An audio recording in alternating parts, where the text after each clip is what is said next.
Joining us now is European Parliament member and Fox News contributor Nigel Farage and former advisor to British Prime Minister David Cameron and also a Fox News contributor, Steve Hilton. Good to see you, gentlemen. Thanks so much for joining us. Hi, Maria. Nigel, let me kick this off with you. What are your expectations for this meeting, number one?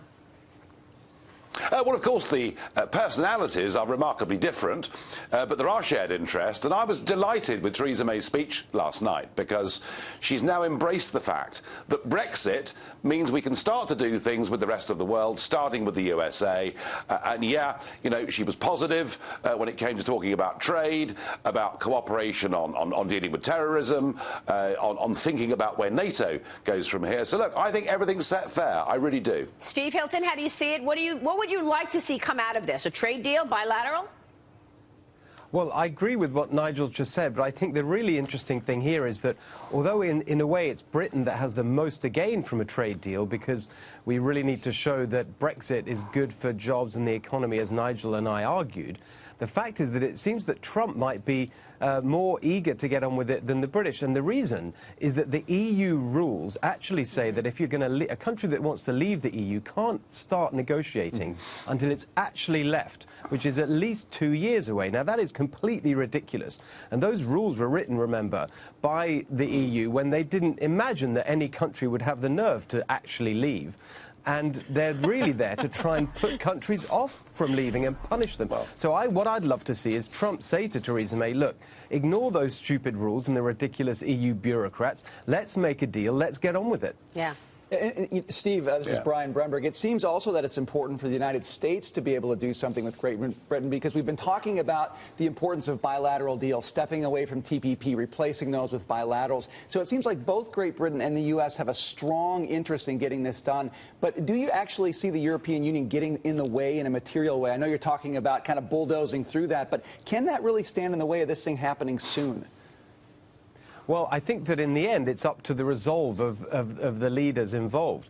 I think that this will actually be a really good test of whether the EU can do that. A lot of terms are thrown around like it's illegal and EU law says this and that, but the fact is the British people voted finally to be a self-governing country where their own laws and their own parliament comes first. And I don't see why that needs to wait until the formal process. Theresa May's made it very clear that there's no going back. The UK is going to leave, so I think that it's perfectly reasonable to just ignore those rules and start negotiating properly right now, especially when you've got a president in the White House who's really eager to get on with it. Yeah. Nigel, do you agree with that? Are we really, though, Oh, absolutely. Absolutely. And I mean, you know, actually Trump, I think is going to look in disbelief, isn't he? If she says, well, Donald, it's been a great meeting and yeah, let's get on with this. But, and I know, Donald, that you'd like to sign this, you know, at the beginning of June, but actually it could be 2 more years. I mean, Trump won't respect that very much. No, what we've got to do, Brussels have been clear. You know, I was there last week. They've been clear. They say we're not allowed. The British Prime Minister has got to stand up for our interests and say, to hell with that. Yeah. We're going to crack on. We're going to do this. After all, what can the EU do to us? Throw us out? We're leaving anyway. That's a good point. But some members of the British Parliament are calling on Theresa May, I mean, according to reports, to stand up over Donald Trump on his torture remarks about tactics such as waterboarding might be considered legal. Does she need to respond to that, do you think? No, because actually Trump gave a personal view. He gave a personal view, but he said he would leave it to Pompeo and to Mattis, and Mattis has virtually ruled it out already. That argument is a dead duck. And anyway, the idea that a British Prime Minister should walk into the Oval Office and start giving the President of the USA moral lectures, I don't think would be a very good starting place for this relationship. Yeah, and it's illegal in this country anyway, period. No, it's completely illegal. And John Brennan has come out and said it worked. Remember? He actually said that on some of the terror suspects. It led us to Osama bin Laden. It is a fascinating thing. This meeting, I think, is important for a lot of reasons, and one of them is, more than anything, I think, is symbolic, to show that we're not alienated. And so I think in the U.S., we're talking about how important it is in Britain to show that there's jobs and all of that Brexit's going to work. But here, I think, to see us coming together, you know, Donald Trump meeting with such a close ally, I think it's really important that we see those kinds of things. So, you know, what is the symbolism that you guys see out of this? Well, I think it's a really... I completely agree with what you've just said. I think it'll show that Donald Trump, contrary to what a lot of the critics have said, is able to strike really strong working relationships with foreign leaders.